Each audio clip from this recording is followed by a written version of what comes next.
Hey everyone, pull up a chair and make yourselves comfortable, because today we're stepping right out of the light and into the shadows. We're going to take a really close look at the anatomy of the supernatural. Drawing from some truly spine-chilling historical accounts and legends, we'll explore the hidden mechanics of fear. But more importantly, we're going to decode exactly why spirits haunt the living. Are they just monsters born from the dark? Or are they actually manifestations of profound human tragedy? Well, let's find out. Let's look at this quote, "My palanquin will lift today." Now, in the context of a traditional Indian wedding, this is supposed to be this joyous, beautiful declaration of a bride moving forward to her new life, right? But in the dark legends we're examining today in this explainer, these words are twisted into a terrifying, predatory promise from the grave. It's a chilling artifact, and honestly, it perfectly captures the unsettling essence of the stories we're about to break down. So I want you to ask yourself right now, are you truly prepared to uncover the dark truth behind these three legends? As we step deeper into these stories, try to imagine yourself right there in the victim's shoes. Imagine that creeping, paralyzing dread of being trapped in the dark with something you completely fail to understand. We're preparing to break down three distinct types of hauntings here, and trust me, they get progressively more terrifying. Section 1. Nun Maria's Vengeance. Let's start with our first theme, which is vengeance, by looking at the horrific case at the Sacred Heart Church. To really understand this haunting, we have to look at the tragedy that sparked the whole thing. Maria was a young woman, initially described by literally everyone as God's special child, deeply devoted and peaceful. But this haunting wasn't some random demonic attack. See, Maria had a secret pregnancy with Father Neil, and to protect his reputation, Father Neil and Mother Agnes actually took the newborn baby and buried it alive in the cemetery. Just horrific. Maria's resulting grief and her desperate late-night visits to the grave completely shattered her mind and opened the door for possession, but specifically, possession by the vengeful spirit of her murdered child. Now, exorcism is the spiritual practice of evicting demons or other entities from a person. To fix this terrifying situation, the church brought in Father Edmund to perform this ancient rite. But instead of cleansing Maria, the ritual turned into agonizing physical torture. The spirit inside her was completely enraged by the attempt to cast it out. It fought back hard, forcing Maria's body into unimaginable contortions. Actually, at one point, it twisted her own arm backward until the bone violently snapped. And the climax of this exorcism? It is pure, fiery revenge. The baby spirit, speaking through Maria with multiple distinct voices overlapping all at once, enacts absolute retribution against the people who buried it. Every single candle in the room instantly extinguishes. The stone floor of the church literally cracks open. Suddenly, Mother Agnes and Father Neil are lifted completely off the ground, just levitating in the dark.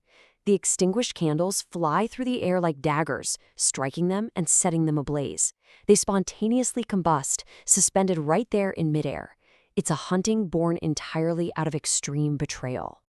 Moving on to Section 2, the mystery of the cursed library. This brings us to our second theme, unresolved justice. So this forbidden third-floor college library was sealed off 12 years ago after a junior librarian named Shekar went completely mad during a night shift. He claimed a dark, invisible presence was watching him read from the corners of the room. To find answers, a paranormal investigator named Dr. Siddharth and a group of students unseal the doors, and they go in heavily armed with modern tech: EMF meters, thermal sensors, digital recorders, night cameras, the whole shebang. They expect to calmly measure anomalies, completely unaware that their technology is utterly defenseless against the sheer weight of a deeply anchored spirit. The escalation inside that library builds flawlessly over 3 terrifying nights. Night 1 starts subtly. You get sudden EMF spikes and heavy-duty flashlights dying for no logical reason. By night 2, the entity grows bolder. Heavy books are falling off shelves by themselves. Fully charged phone batteries instantly drain to 0%. And chilling electronic voice phenomena are recorded in the dead silence. Then comes night 3. The entity is absolutely enraged. It unleashes aggressive poltergeist activity, violently tossing heavy wooden furniture across the room while the temperature drops to a bone-chilling cold. Something is definitely roaming those aisles. Things get so bad that the investigators are forced to bring in Baba Satyadev, a local tantric expert. And during his intense ritual, a digital recorder captures a crystal-clear voice weeping in the dark, saying, "I have been tied here." Now this changes everything. This spirit wasn't some ancient demonic monster. It was the tragic spirit of a female librarian who was brutally murdered in that very room by a professor 20 years ago. Her agonizing death had just been covered up as a suicide. So this incredibly violent haunting wasn't an act of malice at all. It was a desperate, angry cry for truth. The spirit was trapped in that room by the gross injustice of her murder. Once Baba Sachidev uncovered the reality of what happened and performed the final, proper rites to acknowledge her suffering, the EMF waiters flatlined immediately. The library was instantly at peace.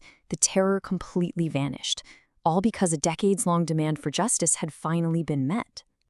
Which brings us to Section 3, the terrifying cycle of Veracruz. This is our final and honestly most predatory theme. This final legend follows two best friends, Anandi and Preksha, on what is supposed to be a fun, harmless camping trip. They head into the wilderness with completely innocent expectations. They're just looking for a beautiful, clear river where they can pitch a tent and relax. But the grim reality of this forest is something entirely different. The river they eventually stumble upon isn't flowing with water. It's a thick, horrifying sludge of black and red blood. This massive shift from a lighthearted hike to an inescapable nightmare severely heightens the sense of impending dread. The terrifying trap begins to close in through a series of deeply unsettling sensory shifts. First, there's a sudden, inexplicable loss of their GPS signal, immediately cutting the girls off from the outside world. Then, Preksha notices the incredibly strong, out-of-place smell of bridal henna wafting through the dead trees. A chilling, distant scream echoes in the dark. And finally, her best friend Anandi steps out from the woods, but she's wearing ancient, dripping bridal attire. Her eyes are completely dead. Whatever that is, it is no longer Anandi.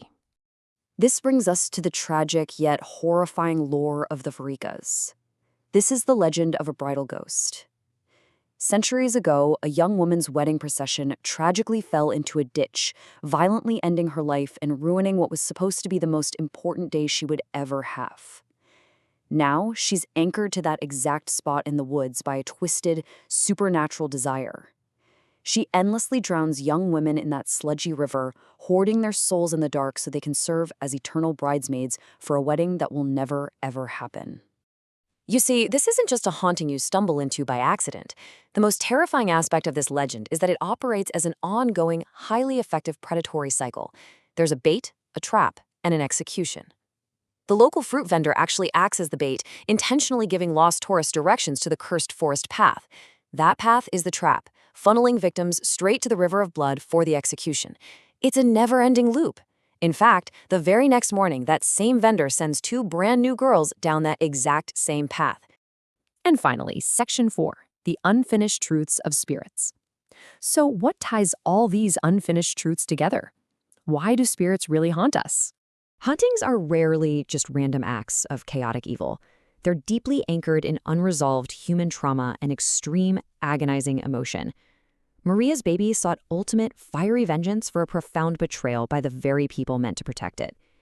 The murdered librarian violently lashed out as a decades-long cry for hidden truth and justice. And the Veracruz? They're trapped in an endless, predatory loop, forcing entirely innocent people to share in their ruined tragedy. In the end, ghosts are often just the lingering echoes of the worst things human beings do to one another. Which leaves us with one final, unsettling thought.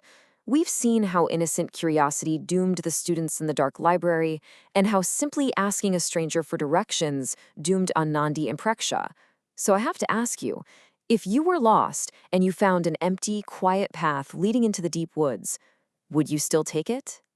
Think carefully about that. Keep your eyes open.